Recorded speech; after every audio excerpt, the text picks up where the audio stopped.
Mir z vami. Spoštovani sinod Božji, sestre in bratje v Kristusu. Delegata za Južno Ameriko in novega administratorja imenovanega eparhije Zagrebško-Ljubljanske in pozdrav prav tako spremljevalcu gospodu protoreju Borislavu. Pozdravljamo vse zbrane vernike domače župnije Kranjska Gora, skupaj z gospodom župnikom, gospodom Janezom Šimencem in s pevskim zborom na Boru in drugimi sodelavci. Prvo merilo. Biti moramo Jezusove priče do konca sveta. Na zelenih pašnikih mi daje živišča, k vodam počitka me vodi. Bratje, opominjam vas, jaz, ujetniku Gospodu, živite, kako se spodobi za poklic, v katerega ste poklicani. Drage sestre in bratje v Kristusu,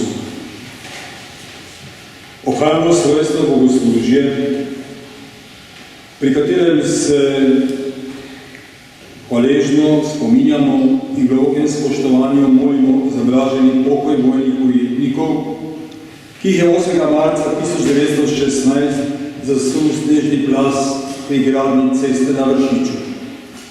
Ob tej tragediji vojnih ujetnikov smo hvaležni za vse pobude, ki so bile v teh letih storjene, da imajo rajne primerno spominsko obeležje in da je ta kraj bolečega spomina postal simbol miru, prijateljstva in sodelovanja, kraj molitve in srečanja med predstavniki ruskega in slovenskega naroda, ter narodov, ki so bili vpleteni v Prvo svetovno vojno, pa tudi kraj srečanja med predstavniki Ruske pravoslavne cerkve, Srpske pravoslavne cerkve in predstavnikov Katoliške cerkve in krščanskih cerkva, ki delujejo v Sloveniji, pa tudi kraj srečanja s predstavniki drugih svetskih skupnosti, ki so svojim vojaki sodelovali v Prvi svetovni vojni.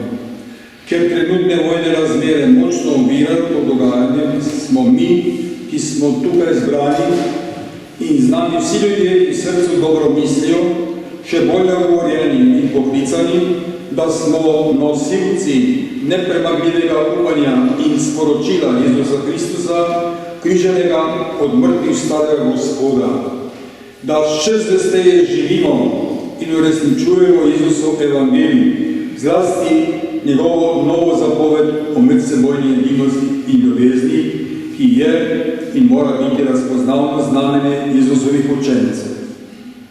Zgodovina cerkve nam pove, da kristjani nismo bili vedno na svojem mestu in tudi danes še nismo v polnosti zvesti evangeliju in temeljne razsežnosti in razpoznavnemu znamenju Kristusovih učencev.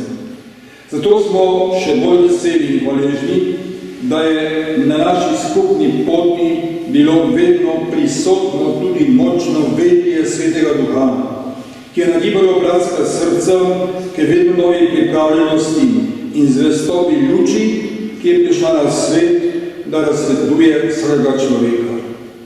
Tudi vsakoletno srečanje v Kranjski Gori pri Ruski kapelici na Vršiču v odlični meri uresničuje ta skrivnosten Božji načrt, Božje dobrote in usmiljenja, ki je tako zelo potreben današnjemu svetu.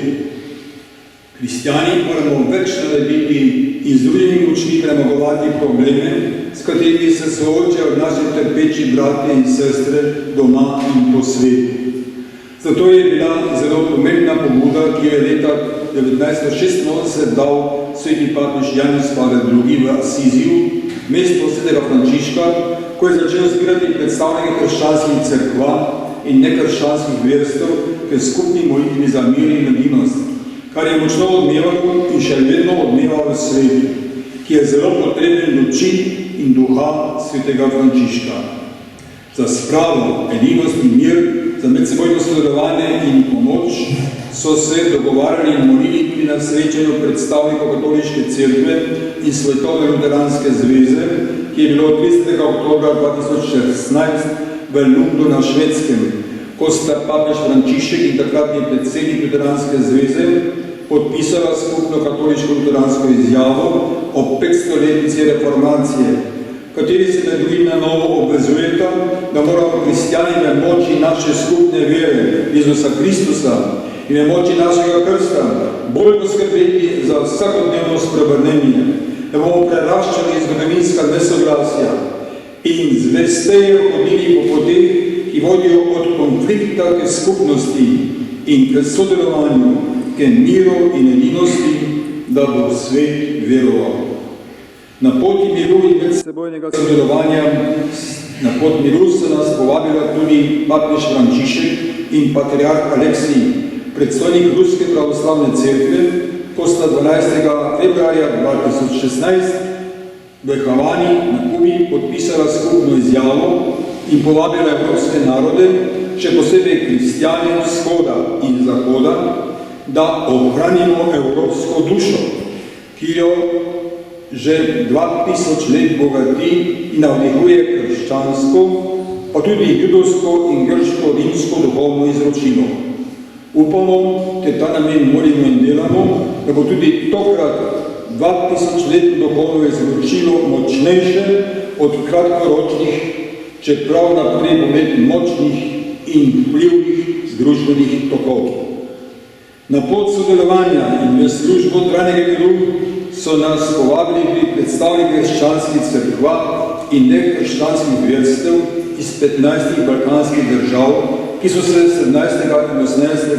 junija letos na pobudo Slovenske škofovske konference pod geslom Mir tebi Evropa, Mir tebi Balkan zbrali v Kopru na posebnem forumu, kjer so izmenjali poglede in izkušnje, ki jih imajo v soočenju z razmerami na Balkanu, v Evropi in po svetu, ki jih trenutno močno vznemirja vojna v Ukrajini, tudi mnoge napetosti in nerešena vprašanja, ki bremenijo odnose med ljudmi, med narodi in tudi med državami, tako na Balkanu, kot tudi marsikje drugod po svetu.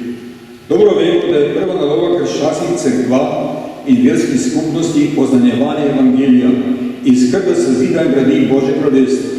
Vendar vse te duhovne vrednote živijo in se uresničujejo v konkretnih življenjskih razmerah. Odrešensko poslanstvo krščanskih cerkva in drugih verskih skupnosti se zato v duhu prve zapovedi o ljubezni do Boga in do bližnjega uresničuje pri oznanjevanju evangelija, pri obhajanju bogoslužja in dobrodelnosti. Se pravi, v službi vsem pomoči in človeške množine potrebnim bratom in sestram, ki jih je vedno več med nami. O tem, kako tu in sedaj uresničevati to nalogo v moči vere in zvestobi temeljnim moralnim vrednotam, so nam spregovorili predsednica države Slovenije, gospa dr. Nataša Pirc-Musar in drugi predstavniki cerkva in verskih skupnosti, ki so na kraju podpisali tudi skupno izjavo.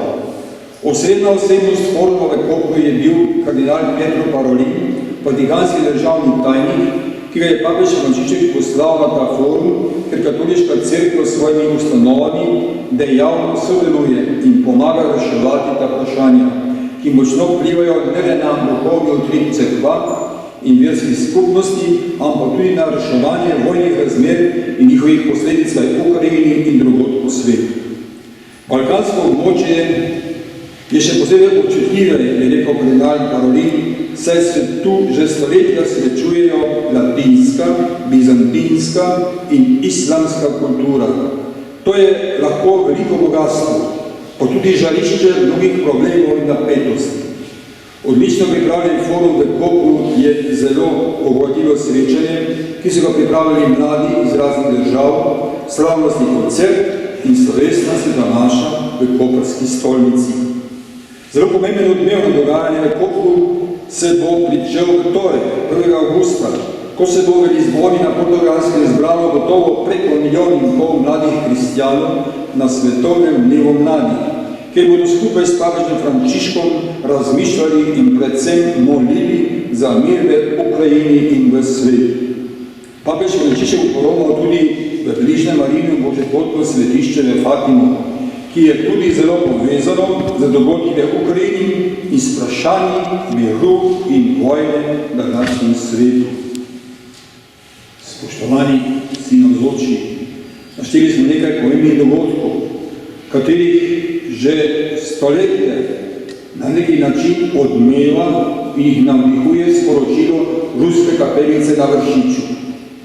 Naj vsa ta plemenita prizadevanja oživlja in bogati tudi letošnje spominsko slavje in srečanje na Vršiču in ta spominska sveta maša v Kranjski Gori, ki obhaja v slavo Božjo, za blaženi pokoj vojnih ujetnikov, za vse umrle in trpeče zaradi vojne v Ukrajini, predvsem pa za varno in srečno sedanjost in za svetlo prihodnost, za miru in edinosti in ljubezni svete in nedeljive Trojice, Očeta in Sina in Svetega Duha. Amen. Vzemite in jejte od tega vsi. To je moje telo, ki se daje za vas.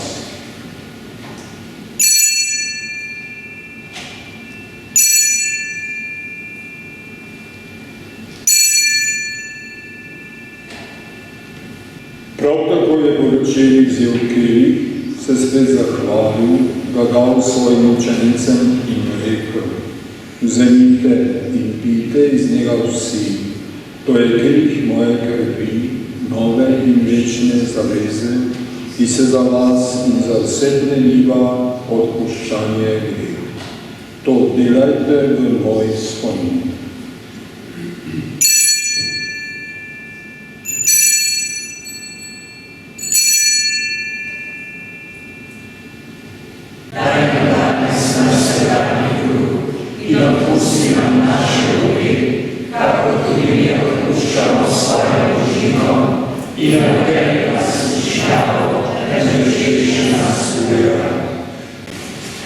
Uvaženi monsenjor Stanislav Stanko Lipošek, naš dragi prijatelji Srpske pravoslavne crkve, uvaženi sveštenici, ovdje, da učestvujemo u ovoj službi, u ovoj molitvi za mir. Kot se znamo, želimo tudi danes vam in za vašo dobrodošlo službo s tistim lepim pozdravom: Kristus posredi nas.